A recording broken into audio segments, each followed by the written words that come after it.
Alright, well good morning everybody. We are here today to do the valve cover gasket and check to see if the valve lash needs adjusting. Since putting the airbag on it yesterday, I drove it 3-4 times, probably put 30-40 miles on it, and a bunch of little trips on and off and sideways, backwards and forwards. No lights. It is working perfect. It has not come back. That is the best it's done yet, so I believe that is fixed. Thank goodness. So yeah, she's running great.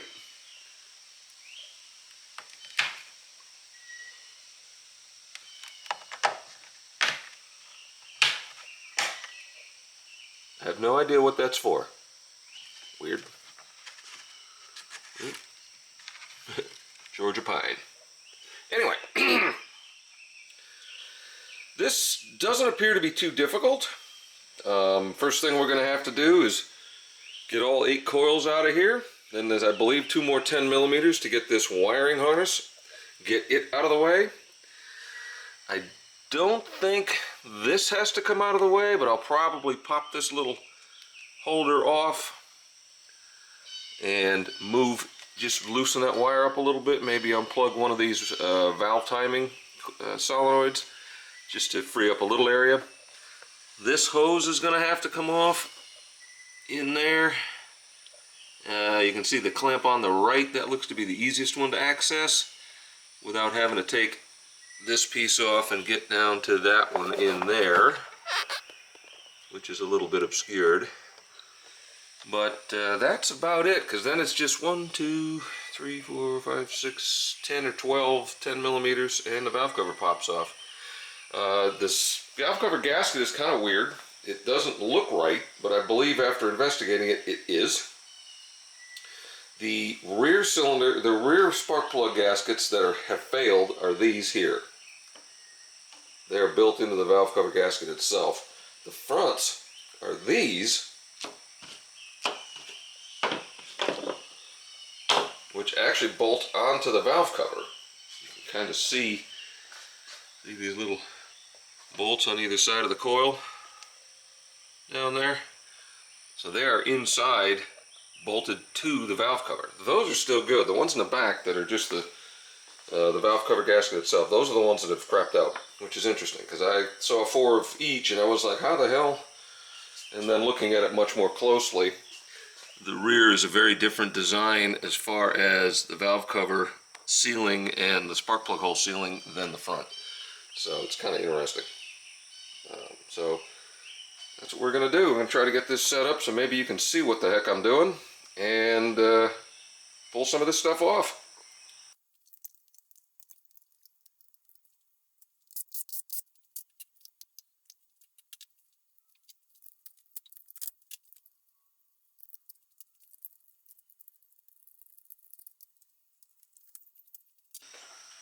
Should have done that earlier. That would have made it a lot easier for the rear bolts.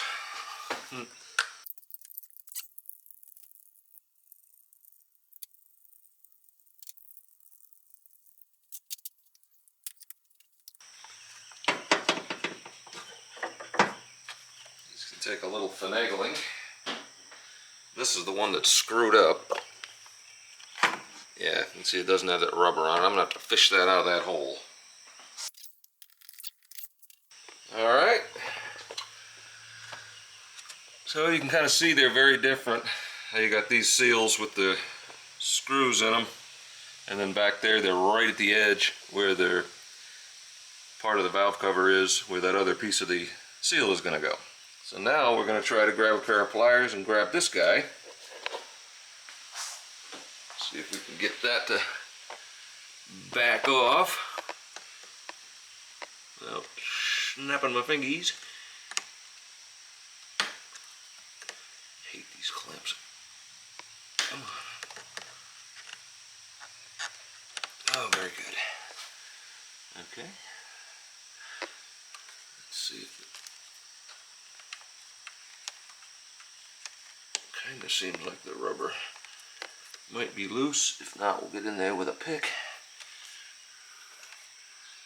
If you use a pick, you are not a pick.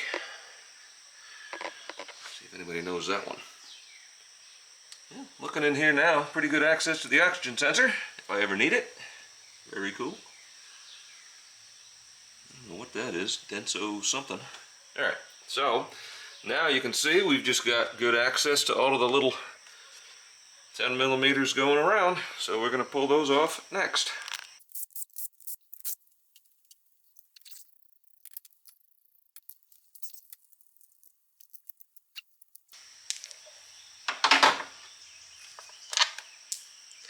Looks like they're all the same, which is good because I just mixed them up. I think that's it.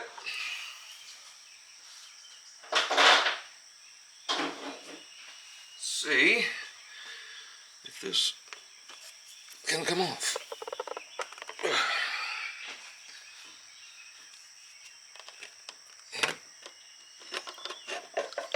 she goes. Alright, now I gotta get that hose to come off, so we're gonna go pick that hose off of there, and then she's ready to come out. Alright, got her off. No harm, no foul, no drama. Yep. And the gasket's coming with it. Alright, so you can see we got some oily goo around underneath that gasket. And doesn't look bad though. No sludge, which is good to see, I guess. See what the engine looks like.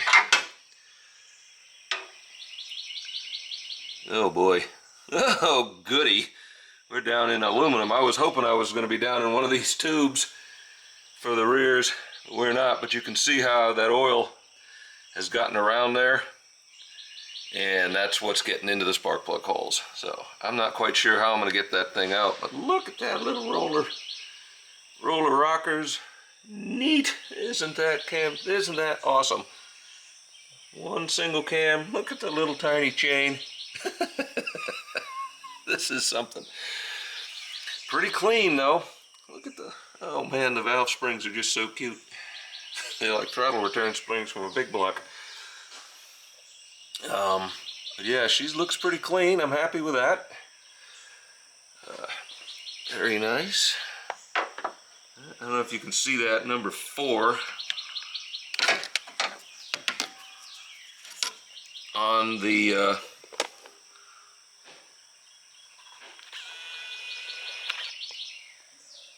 see if we can get it to focus. Not really.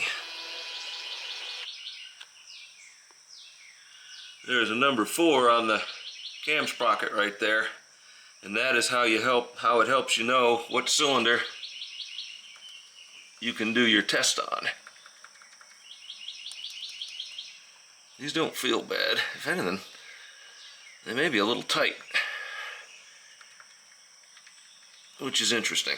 So I am going to endeavor now to get down into this hole and fish out that stupid piece of rubber from the coil, because right now you can't change this plug, can't remove the plug. Now, granted, I shouldn't have to. This is probably original, because look, see that little goo right there?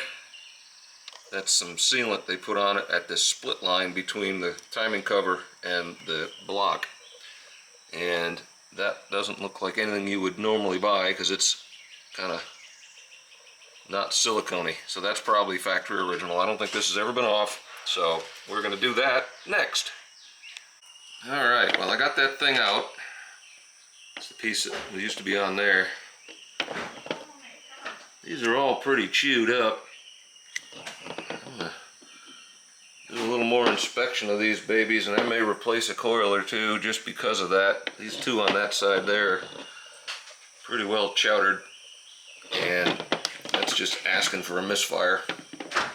So I'm going to see what coils cost, and I may go grab a couple of them, because the rest of them look okay. Yeah, the rest of them look alright. But I think the oil on this one, and then this one just dry rotted. Yeah, I think they're not very good, so I may go just see if I can get a couple of coils, or hell, maybe if they sell these by themselves, I'll just get 8 of them. I doubt they do, but it's probably going to be something I do before I put this all back together. But that said, got it out. Now I just got to clean it up a little bit, and we'll start doing the timing.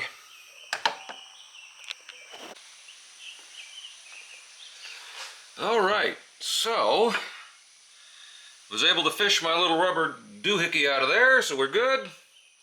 Now what we got to do is lash the valves. And it's hard to see, but there's a 2 right there and a little hash mark right here. So when that 2 is up, that hash mark is parallel to this deck. That means that you are good to lash, this is 1,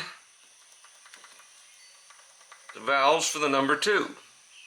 These other ones are tight. And then you do that all the way across. You just keep rotating the engine, which is a 19mm bolt down there on the crank, until you see the 1, the 3, and the 4 come up, and you do those in order, and you're good. So we've got intake and exhaust.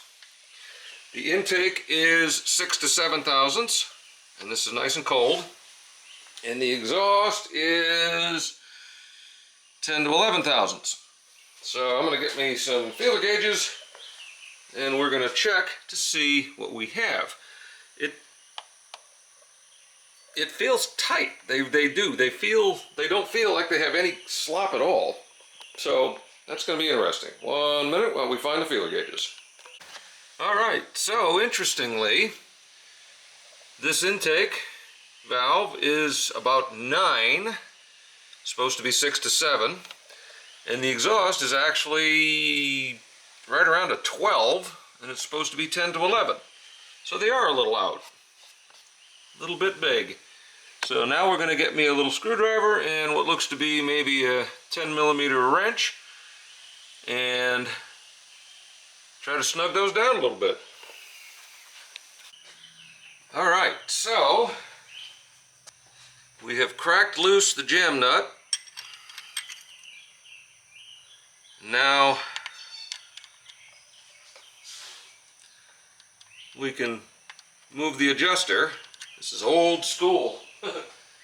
So that intake valve needs to be 6 to 7. I'm going to set it, see if I can get it set to 6.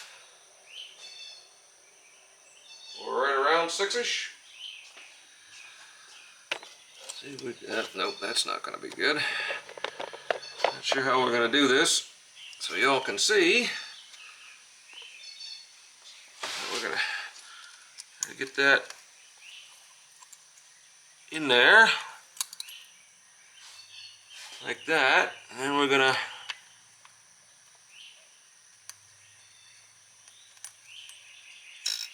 snug it down till it doesn't move, till it just barely moves, and tighten the adjuster, and then that feels pretty good.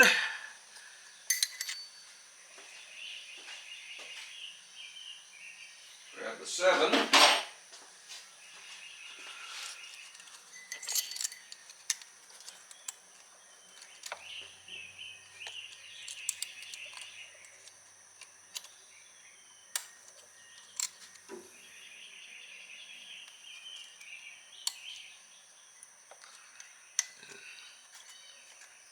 Yeah, 7 is pretty snug, so I think that's our adjustment. And we will snug her down one more time. Okay.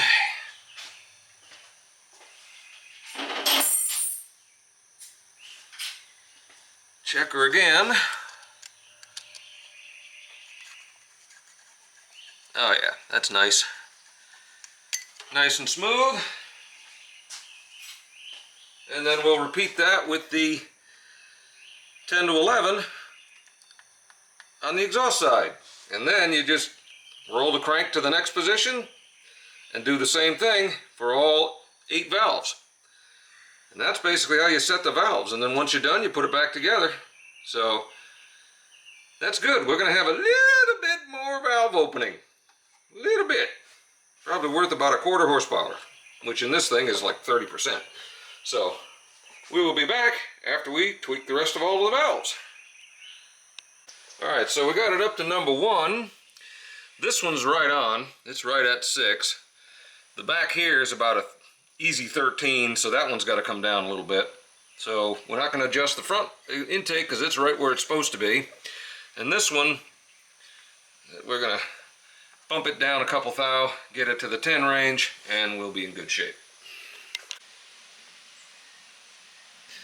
Alright, we got all that done. All adjusted. Now we've got these little tiny screws that hold on those other seals for the front. Come with some new little gaskets. So we're gonna just swap all those out before we start installing them on the valve cover. Alright, and now these guys go like that. And if I can find my wrench, there it is. These little fasteners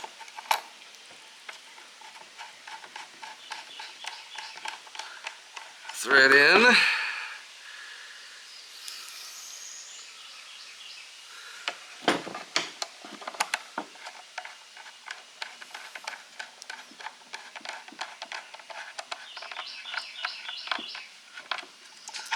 And they are shoulder bolts, so we will snug these down. Repeat for the other 3. And the valve cover is about ready to go on. So, not much to that. And we'll get that tidied up. Alright, now it's time to put the gasket back on. See what we can do here. These are usually pretty well designed. Just line them up. Push them in.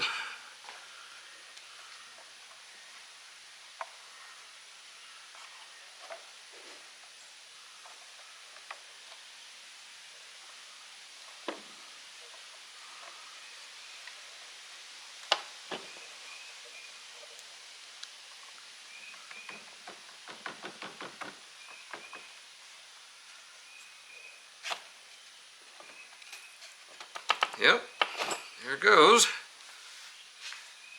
That's all there is to it to that. We got all 4 of those in and snug down. Got the new gasket on. Got everything clean. Now the one thing I need to do is get a little dab of silicone on here and here, which is the split line between the timing cover and the head, because that's not quite perfectly flat. So you want to make sure that that's not going to leak, just like they had it from the factory. And then we're going to try to put this thing on the car. All of my lights have died, so maybe I got some juice in this one now. Yep, okay. Let's try to get some light on the subject.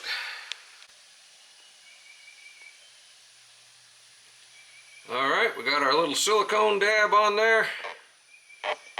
Right over here. It'll be a little hard to see.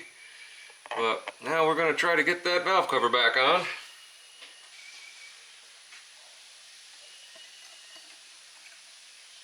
Without cutting the gasket.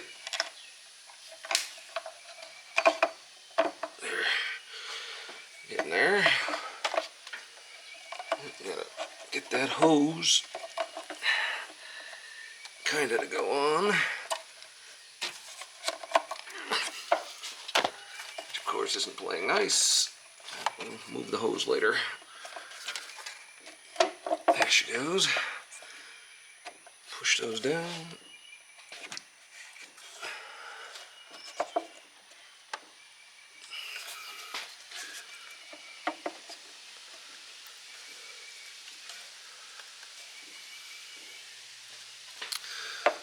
Guess I'm gonna have to grease those new seals because they're not wanting to play. Alright, back in a minute. Yep, alright, we got the hose stuck in, all of the seals popped over the tubes. Gasket is still in place in the back. Now we're just gonna Put the bolts back in, torque them to spec, which is, I'll have to check it, probably about 13 foot-pounds, like most of the other 10 millimeters around here, but we'll double check it. They're shoulder bolts, so they basically just go down till they stop.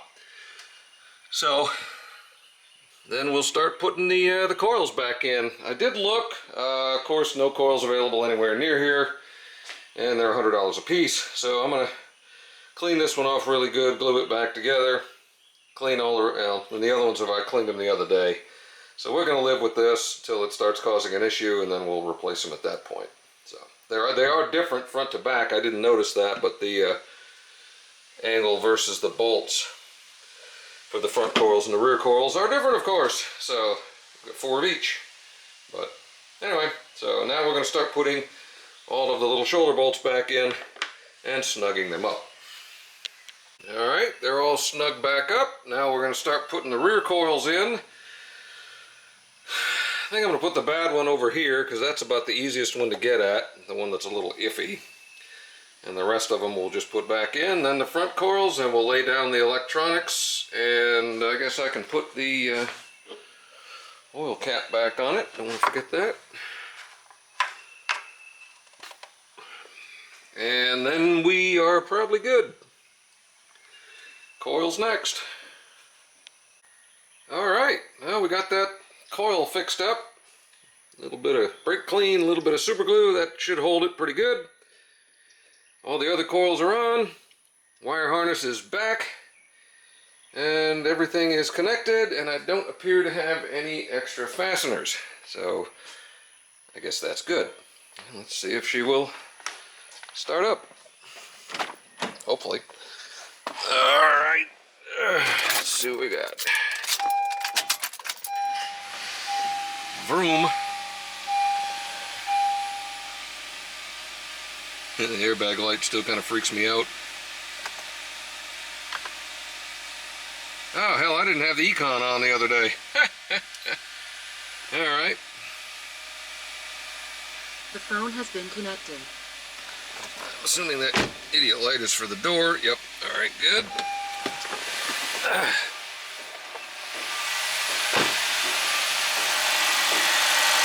It actually sounds a little less, just a touch less chattery.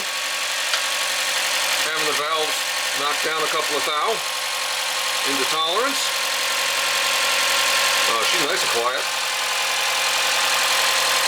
Very good.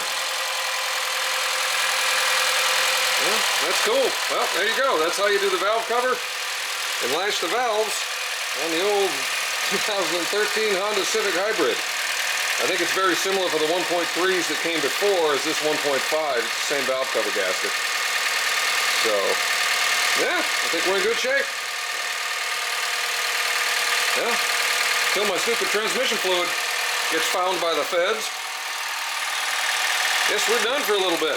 So, hope you all are having a good day. This thing's running good. Getting ready to put together my costs. It's not as good as I'd hoped, but that's not terrible in the grand scheme of things. The light died again. Man, that battery is something. Alright, so anyway, guess we'll talk to y'all later. Take care.